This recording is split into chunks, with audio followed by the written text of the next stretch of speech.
Hello viewers, welcome to Know the Law with Harpreet. So today we will start the rule of succession in case of female. मतलब जब female ने कोई will बनाए बिना उसकी death हो जाती है, तो उसकी प्रॉपर्टी का किस तरह से सक्सेशन होगा, किस तरह से वो डिवॉल्व होगी, किन ईयर्स में, तो वो जो है सेक्शन सेक्शन 15 एंड 16 जो है डील करता है। ओके, तो सेक्शन 14 जो है वो डील करता है कि प्रॉपर्टी पर क्या राइट रहेगा फीमेल हिंदू का, कि उसका वो फुल ओनर रहेगी या फिर वो लिमिटेड ओनर रहेगी। ठीक है, तो सेक्शन 14 जो है सिर्फ इतना बताता है। सेक्शन 15 जो है वो डील करता है जब फीमेल हिंदू की डेथ के बाद जो उसकी प्रॉपर्टी है वो किस तरह से आगे सक्सीड होगी, कैसे कैसे जो है उसका डिवॉल्व होगा, कौन कौन एयर्स जो है जिनके पास राइट है उस प्रॉपर्टी को लेने के लिए। वो हम जो है सेक्शन 15 में पढ़ेंगे कि कौन कौन से एयर्स हैं।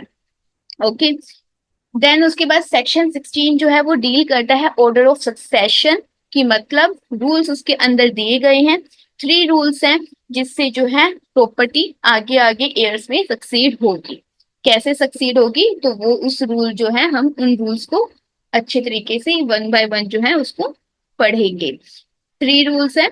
ठीक है, section 14 property of female Hindu to be her absolute property. जो फीमेल की जो प्रॉपर्टी है, ठीक है, हिंदू फीमेल की जो प्रॉपर्टी है उस पे जो है उसकी एब्सोल्यूट रहेगा, प्रॉपर्टी पर एब्सोल्यूट राइट रहेगा प्रॉपर्टी पर। फर्स्ट क्लोज क्या बोलता है, any property possessed by female Hindu, whether acquired before or after 1956, shall be held by her as full owner, not a limited owner। मतलब कि जो प्रॉपर्टी है फीमेल हिंदू के पास, जो हिंदू फीमेल हिंदू के पास जो पोजेशन है प्रॉपर्टी का, उसने जो एक्वायर करी है कैसे भी, बिफोर या आफ्टर 1956 से, ठीक है, वो जो है फुल ओनर रहेगी, लिमिटेड ओनर नहीं रहेगी। उसके पास जो है पूरा पूरा राइट रहेगा उस प्रॉपर्टी पर।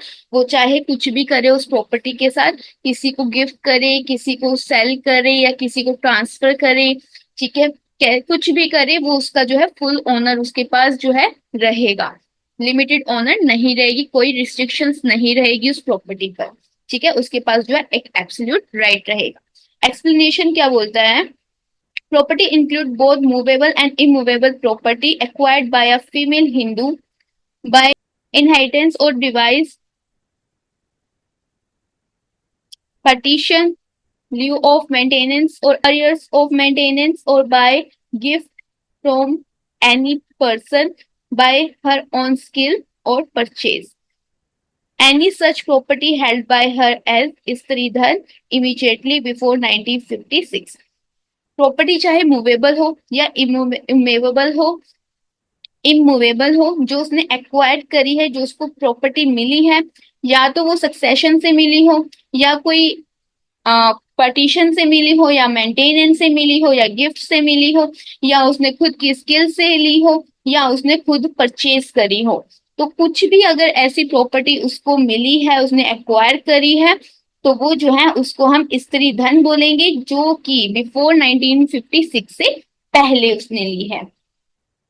Second close, female Hindu is not absolute owner as female Hindu is not absolute owner. She is become limited owner when these following condition is come। Female Hindu जो है वो एब्सोल्यूट ऑनर नहीं रहेगी, वो एक लिमिटेड ऑनर रहेगी जब ये कंडीशंस जो नीचे दी गई है अगर उसमें वो आती हैं तो। कौन कौन सी कंडीशंस हैं जिसमें जो है फीमेल हिंदू लिमिटेड ऑनर रहेगी, उसके ऊपर रिस्ट्रिक्शंस रहेंगे। तो ये प्रॉपर्टी है, any property acquired by way of gift, कि कोई प्रॉपर्टी जो उसने एक्वायर्ड करी है गिफ्ट से, या उसने एक्वायर्ड करी है विल से या अदर इंस्ट्रूमेंट से, या उसको प्रॉपर्टी मिली है सिविल कोड ने डिग्री और ऑर्डर से दी है, या किसी अवार्ड से उसे मिली है, मतलब एक तरह का गिफ्ट हो गया। तो will, other instrument, degree, order और अवार्ड, अगर इससे प्रॉपर्टी उसे एक्वायर्ड हुई है तो वो जो है एब्सोल्यूट ऑनर नहीं रहेगी, वो लिमिटेड ऑनर रहेगी। प्रिस्क्राइब प्रिस्क्राइब अ रिस्ट्रिक्टेड एस्टेट इन सच प्रॉपर्टी, इस इनके ऊपर जो है रिस्ट्रिक्शन रहेगी। Section 15 general rules of succession in case of female Hindu. क्या जनरल रूल्स रहेंगे सक्सेशन में फीमेल हिंदू में? ओके, इसके अंदर दो सब क्लोज हैं, ठीक है। Section 15 clause 1 and section 15 clause 2 a and b. Okay, तो ये सबसे अलग है, ये दोनों जो है एक साथ है। सेक्शन 15 क्लोज 1 क्या बोलता है? Property obtain from other source. अगर प्रॉपर्टी जो है फीमेल हिंदू ने ली है अदर सोर्स से, मतलब या उसने खुद से एक्वायर्ड करी है, या उसे विल से मिली है, या through succession from other relatives, मतलब जो रिलेटिव्स है उससे उसे जो है प्रॉपर्टी मिली है बाय सक्सेशन से, तो फिर जो है इसके अंदर रूल जो हम पढ़ेंगे आगे वो डिस्कस करेंगे ब्रीफली। तो अभी इसमें इतना समझो कि क्या रहा है, इसमें क्या चीज होती है।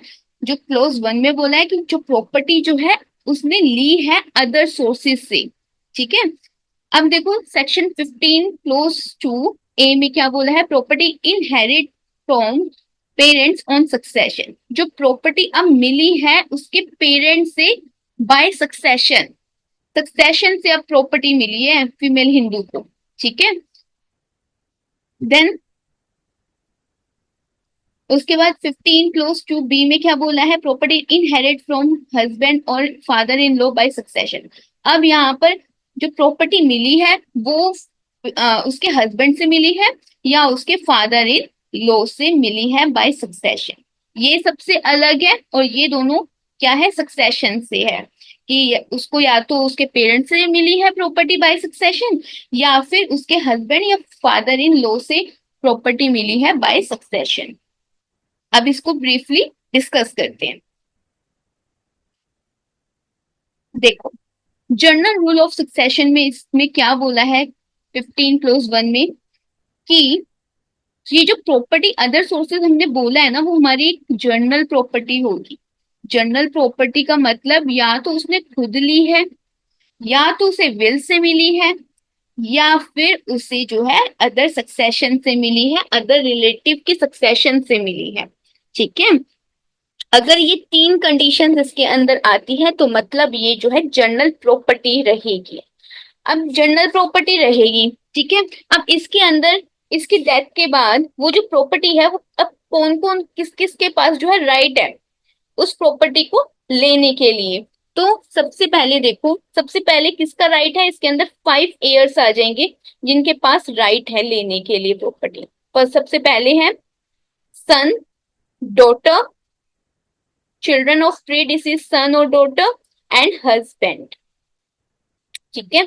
या तो उसका सन हो या डॉटर हो, या इन दो, अगर ये दोनों मर गए हैं तो इसके चिल्ड्रन हो, या फिर उसका हस्बैंड हो। तो ये सबसे पहले जो फर्स्ट एंट्री है इसमें जो है इन लोगों को प्रॉपर्टी दी जाएगी। अगर इसमें से कोई भी नहीं है तो बी को दी जाएगी एयर्स ऑफ हस्बैंड, हस्बैंड के जो एयर्स हैं उनको प्रॉपर्टी दी जाएगी।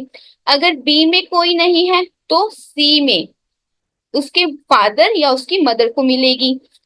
अगर उसके फादर मदर नहीं है तो डी में चली जाएगी एयर्स ऑफ फादर में। अगर एयर्स ऑफ फादर नहीं है तो एयर्स ऑफ मदर में चली जाएगी। अगर एयर्स ऑफ मदर भी नहीं है तो रूल 16 में क्या बोला है? सेक्शन 16 रूल में no one heirs in case property goes to government under section 29। मतलब अगर इनमें से कोई भी एयर्स नहीं है, ठीक है, इस एंट्री 1 में नहीं है, एंट्री 2 में नहीं है, एंट्री 3 में नहीं है, 4 में नहीं है, 5th में नहीं है, अगर एक भी नहीं है एयर्स तो फिर वो जो प्रॉपर्टी है वो सीधा गवर्नमेंट को चली जाएगी, ठीक है।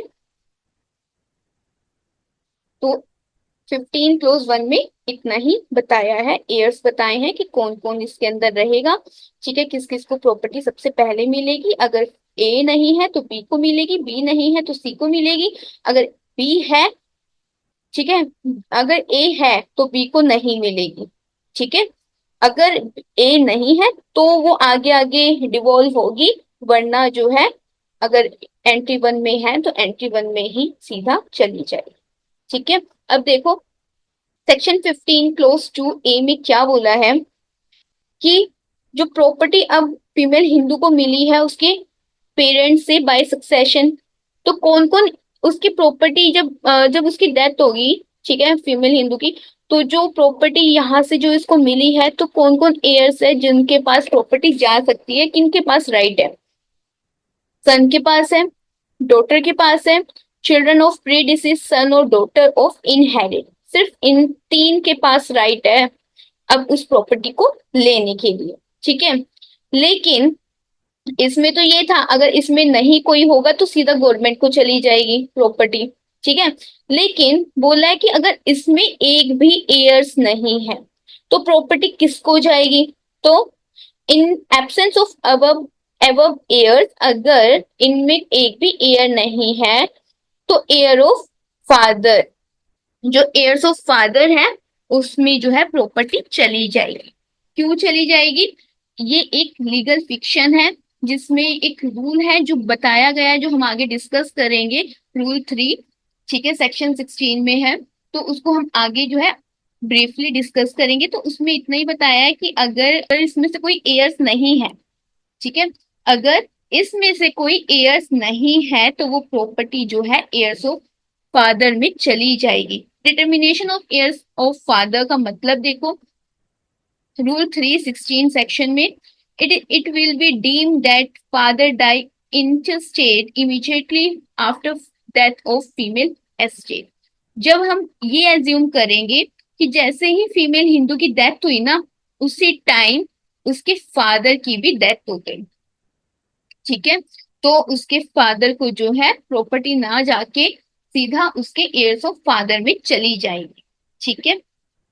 ये एक रूल है, तो इसमें इतना मत सोचना, जो रूल है उसको ही बस याद रखना, तो आपको इजी रहेगा। अगर ज्यादा सोचोगे कि ऐसा नहीं हुआ, ऐसा क्यों हुआ, ठीक है, तो उसमें जो है बहुत ज्यादा कंफ्यूजन क्रिएट हो जाएगी और आप लोग जो है कंफ्यूज हो जाएंगे, समझ नहीं आएगा। अगर इसमें सब कुछ इक्वल समझ आ गया तो इसमें भी कुछ आपको डिफिकल्ट नहीं होना चाहिए, ठीक है। इसमें एक लीगल फिक्शन है, तो बस इतना याद रखो, अगर इसमें से कोई एयर्स नहीं है तो जो फादर से सक्सेशन से, जो पेरेंट से सक्सेशन से जो उसको प्रॉपर्टी मिली है तो एयर्स ऑफ फादर में चली जाएगी, ठीक है। सक्सेशन से जो प्रॉपर्टी मिली है बस इतना याद रखना, ठीक है। तो इनहेरिट प्रॉपर्टी, यही जो सक्सेशन से प्रॉपर्टी जो है मिली है उसके फादर या उसकी मदर से, नो सन और डॉटर, ठीक है, किसी को नहीं जाएगी प्रॉपर्टी, वो प्रॉपर्टी जो है डिवोल्व होगी एयर्स ऑफ फादर में, ठीक है। फादर को ना जाके उसके एयर्स ऑफ फादर में प्रॉपर्टी चली जाएगी। बस इतनी चीज याद रखनी है अगर सक्सेशन से प्रॉपर्टी फीमेल हिंदू को मिली है तो उसके पेरेंट्स। एग्जाम्पल एक और देखो, अगर फीमेल हिंदू की डेथ होती है, उस अब वो मैरिड है, ठीक है, उसका हस्बैंड है, उसका एक सन है, उसकी एक डॉटर है। अब वो जो प्रॉपर्टी है उसके उसको फादर से गिफ्ट में मिली है, सक्सेशन से नहीं मिली, गिफ्ट गिफ्ट दिया है उसके फादर ने उसे। तो उसकी after the death of female Hindu, तो जो उसकी प्रॉपर्टी होगी ना वो कहीं भी नहीं जाएगी, वो वापस उसके फादर के पास चली जाएगी। क्यों? क्योंकि वो जो प्रॉपर्टी है वो गिफ्टेड है, सक्सेशन से नहीं मिली। अगर सक्सेशन से मिली होती तो हम ये रूल अप्लाई करते कि हाँ भाई एयर्स ऑफ फादर में जाती, लेकिन यहाँ पर गिफ्ट दिया है तो वो वापस उसके फादर के पास चली जाएगी, फादर या मदर के पास। No more than property goes to husband और other heirs. Okay, I hope आपको क्लियर हुआ। अब चलते हैं सेक्शन 2। अब चलते हैं सेक्शन 15 क्लोज टू बी में क्या बोला है कि जो प्रॉपर्टी है अब उसको उसके हस्बैंड या उसके फादर इन लॉ से मिली है बाय सक्सेशन, तो सेम एयर्स यही रहेंगे, सन के पास जाएगी, डॉटर के पास, children of predeceased son और डॉटर ऑफ एस्टेट, ठीक है। ये चीज याद रखनी है कि इन लोगों के पास जो है after the death of female Hindu, ठीक है, अगर प्रॉपर्टी जो है वो मिली है हस्बैंड या उसके फादर इन लॉ से बाय सक्सेशन, तो वो जो प्रॉपर्टी है इन लोगों में चली जाएगी। अगर इनमें से एक भी नहीं है तो वो प्रॉपर्टी फिर किसको जाएगी? यहाँ पर तो एयर्स ऑफ फादर में जा रही थी, अब यहाँ पर एयर्स ऑफ हस्बैंड में चली जाएगी। हस्बैंड को नहीं जाएगी, हस्बैंड के एयर्स में जाएगी। क्यों जाएगी? क्योंकि सेक्शन 16 रूल 3 बोलता है determination of heirs of husband, मतलब it will be deem that husband die intestate immediately after death of wife. जैसे ही उसकी वाइफ की डेथ हुई, हम ये एज्यूम करेंगे कि उसके हस्बैंड की डेथ हो गई। ठीक है, तो जो है हस्बैंड के एयर्स में चली जाएगी। जैसे इनहेरिट प्रॉपर्टी, जो उसको सक्सेशन से जो प्रॉपर्टी मिली है फ्रॉम उसके हस्बैंड से मिली है या फादर इन लॉ से मिली है, तो जो है सन और डॉटर अगर नहीं है, सॉरी यहाँ पर भी मैंने ये बोला कि सन और डॉटर अगर नहीं है, वरना इनका सबसे पहले राइट रहेगा। अगर ये लोग नहीं हुए तो जो प्रॉपर्टी है वो एयर्स ऑफ हस्बैंड में चली जाएगी। सबसे पहले सन और डॉटर देखेंगे, अगर सन और डॉटर नहीं है तो वो जो है आगे प्रॉपर्टी डिवोल्व हो जाएगी एयर्स में। यहाँ पर फादर में चली जाएगी एयर्स ऑफ की, और यहाँ पर एयर्स ऑफ हस्बैंड में चली जाएगी। आई होप क्लियर हुआ। सेक्शन 16 डील करता है order of succession and manner of distribution amongst heirs of female Hindu। अब क्या ऑर्डर रहेगा सक्सेशन में, क्या ऑर्डर रहेगा सक्सेशन का जो कि प्रॉपर्टी डिस्ट्रीब्यूट हुई है अमंग एयर्स में फीमेल हिंदू की? 3 रूल्स है इसमें, देखो। रूल 1 क्या कहता है?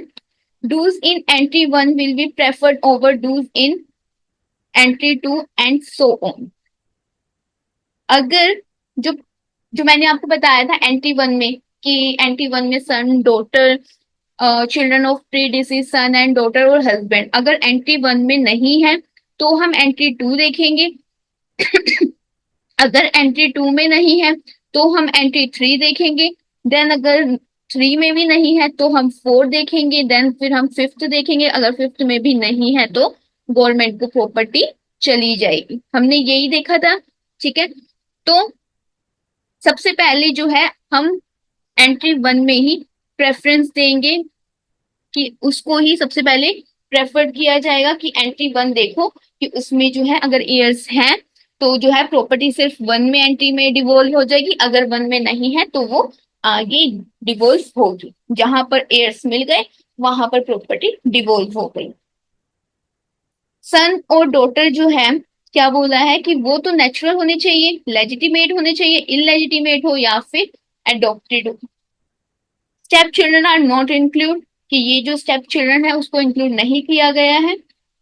रूल 2 क्या बोलता है?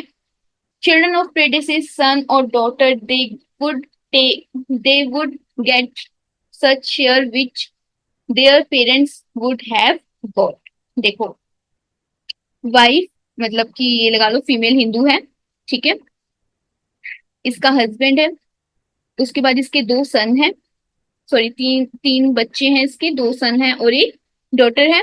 देन उसके बाद इस सन का जो है एक सन है और एक डॉटर है।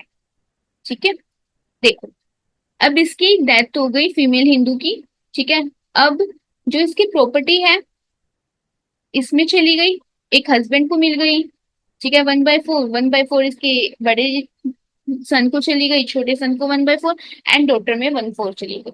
अब जो ये सन है इसमें जो इसका 1/4 है, ठीक है, अब ये जो 1/4 शेयर है ना जो इसको मिला है, वो ये आगे देगा सन को और अपनी डॉटर को, मतलब 1/8, 1/8। ठीक है, जो पेरेंट्स लेंगे शेयर वही आगे चिल्ड्रन को मिलेगा।